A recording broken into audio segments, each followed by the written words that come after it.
Hello, astronomy enthusiasts from all over the world. My name is Luis Miguel Azorin, and I welcome you to a new Astro Academy video. This week, we're bringing you a video analyzing astrophotography gear because that's one of our roles, to test things out for you and show you the results. Narrowband filters for color cameras are now fully established in the market. Moreover, these filters have proven to be especially effective in light-polluted environments. That's why they are a resource widely used by astrophotographers who are forced to practice astrophotography from the city. These filters are characterized by blocking the entire light spectrum except for a few narrow bands, precisely where the universe shines the brightest, generally in the hydrogen alpha and oxygen 3 regions. How wide or narrow these bands of light are will determine how restrictive the filter is, how effective it is at blocking light pollution, and what level of resolution we can achieve in terms of detail in the photographed objects. Long gone are those early narrowband filters like the Optolong L-Enhanced, which has a bandwidth of 12 nanometers in hydrogen alpha and 24 nanometers in oxygen 3 and hydrogen beta. This filter was a revolution when it was released on the market, allowing astrophotographers with color cameras to start working with narrowband palettes like those used in monochrome astrophotography. By the way, if you want to learn more about this, at astroacademy.es, you'll find our complete course PixInsight Advanced Techniques, where we teach you, among many other things, how to create these types of narrowband palettes with both color and monochrome cameras. Despite the revolution this filter brought about, users soon realized that a bandwidth of 12 nanometers for hydrogen alpha and 24 nanometers for oxygen 3 was too wide to achieve the necessary level of resolution. That's why the bandwidths have been narrowed down to 7 nanometers and even 3 nanometers. Some brands are even now offering 2 nanometer bandwidths. Extremely narrow. In this video, we are going to analyze the results obtained in the same astrophotography session and with the same equipment, using two of the most popular filters on the market. A dual narrowband filter in hydrogen alpha and oxygen 3 with 7 nanometers and 3 nanometers bandwidths. We conducted this test using the SVBONY SV220 filter in both versions, the 7 nanometer version and the 3 nanometer version. How important is that 4 nanometer difference between the two filters? Let's go to the computer and I'll show you. Alright, here we are in PixInsight, and here we have the images we're going to analyze. At all times, we'll be analyzing on the left side of the screen the image captured through the dual band filter in hydrogen alpha and oxygen 3 at 7 nanometers, and on the right side the image captured with the same filter dual band in hydrogen alpha and oxygen 3 at 3 nanometers. For now, we're going to start with two individual images, both of which have been selected from the central part of the sequence.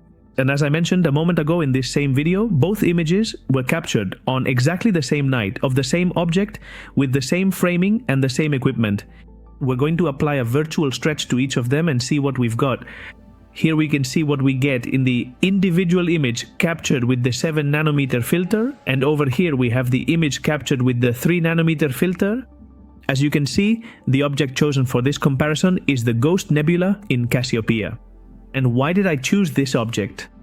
Well, because as we can see, it's a rather faint object in which we have a brighter, more visible part, this region here, where we have what is known as the Ghost of Cassiopeia, this formation right here. But at the same time, it's a nebula, which hides a lot of much fainter hydrogen alpha nebulosity that surrounds this brighter part. If we had chosen a much brighter nebula, the differences between both filters would be more subtle, but in this case, I think it was important to choose the right object because this way we can clearly see how those fainter nebulosities appear in each of the filters. For now, at first glance, what I see is that the 3 nanometer filter gives us far fewer and smaller stars than the 7 nanometer filter. We can observe how, in the image on the right captured with the 3 nanometer filter, there are far fewer stars and they appear much smaller. If we zoom in, we'll see a difference. Let's find exactly the same framing with the 3 nanometer filter, and we can see how the difference between both filters is obvious. In the image on the left, we have more stars that in the image on the right are completely hidden or disappear. If we zoom in a bit more to observe these smaller background stars, we can clearly see how these stars, which are right here just below this brighter star, in this image captured with the 3 nanometer filter, have practically disappeared. And many of the fainter stars we see around here, well, in the image on the right, you can't see them at all. Now let's pay attention to the brightest part of the nebula, which is this area right here. And let's compare this same area. And well, here we have the image. At first glance, I can say that I see pretty much the same thing in both images. If we pay attention to the nebulosity, we can clearly see the shape of the ghost nebula. It's very clear in both images. We can also clearly see this whole region here, which is on this side of the main nebula, and we see it here as well. Although, in the case of the photo taken with 7 nanometers, this information, while visible, seems to be less defined. That's my impression, that this information we have here is less defined. It's present, but not as visible as in the image captured with the 3 nanometer filter. The same thing happens with this nebulosity we have here on the right side of the image. We can see how in the image captured with the 3 nanometer filter, that nebulosity is also present, but it seems somewhat more defined. I couldn't say whether this impression comes from seeing fewer stars, which allows me to see the nebulae more clearly, or if it's really that the 3 nanometer filter lets us achieve greater definition in those details. Now we're going to look at it in the stacked images. Let's move now to the faintest parts of the nebula. For example, all this reddish nebulosity we have here on the right side of the image. If we look for this same region in the image captured with the 3 nanometer filter, here it becomes clear that all that reddish nebulosity is more present.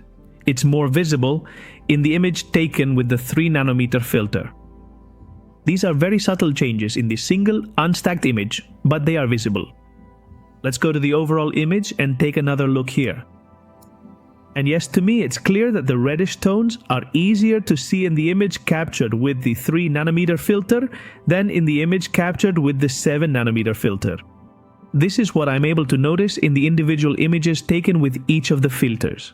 Now let's see what differences we can find in the stack of 2 hours of integration for each of these images. Well, here we have once again 2 images. In this case, they are the stacked images. And just like before, on the left side we have the stack corresponding to the images captured with the 7 nanometer filter, and on the right, the stack of images captured with the 3 nanometer filter.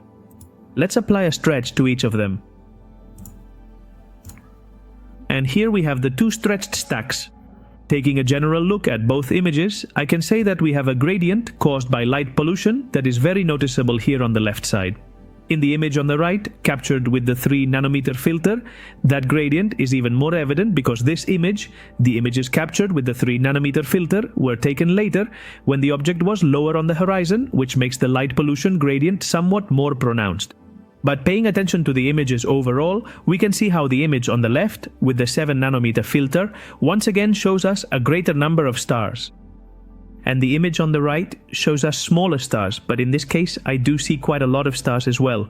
Although in this case, as I said, the stars are smaller and allow the nebulosity to be seen more clearly. And what about the nebulosity? Well, I think in this case it's quite clear how the stack with the 3 nanometer filter shows us much more nebulosity in hydrogen alpha than the stack with the 7 nanometer filter. We just have to pay attention to the lower part of the nebula, all this area down here of the ghost, where in the 3 nanometer stack we can see reddish nebulosity, while in the image on the left, that nebulosity gets lost in the background. Likewise, in the nebula that develops like an arc to the right, we can see how the 7 nanometer image shows us that nebulosity, that arc, but in a faint way. Whereas in the image captured with the 3 nanometer filter, that arc is very visible, very evident.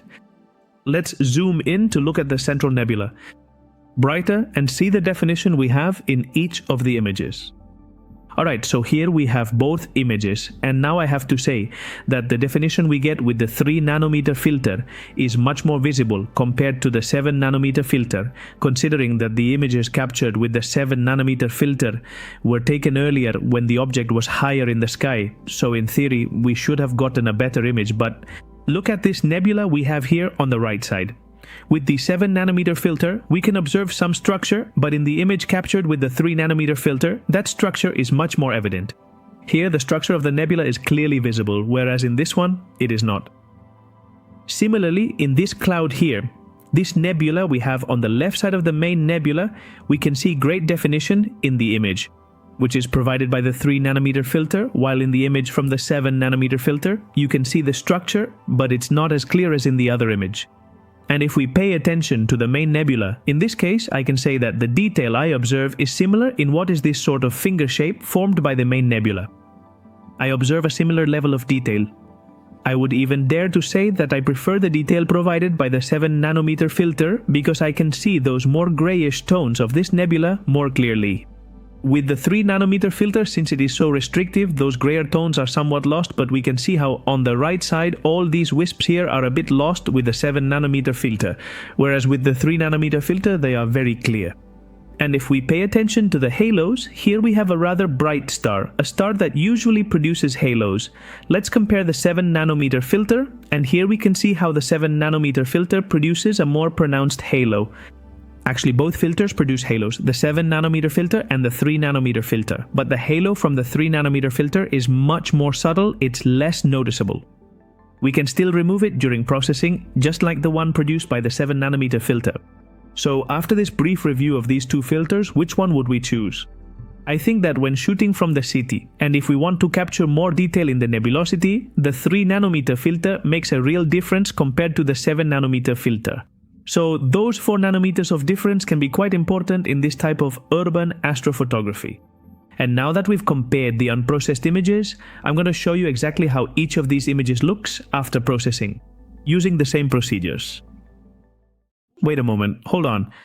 Before I show you the processed images, I want to show you something that I found very interesting while processing these two images. As before, we still have the image taken with the 7 nanometer filter on the left and the image taken with the 3 nanometer filter on the right. Exactly the same processing has been applied to both images. Gradient correction using the gradient correction tool, image calibration with spectrophotometric color calibration, deconvolution with blur exterminator, and stretching of both images by dragging the screen transfer function data to the histogram tool so that both images are stretched in exactly the same way.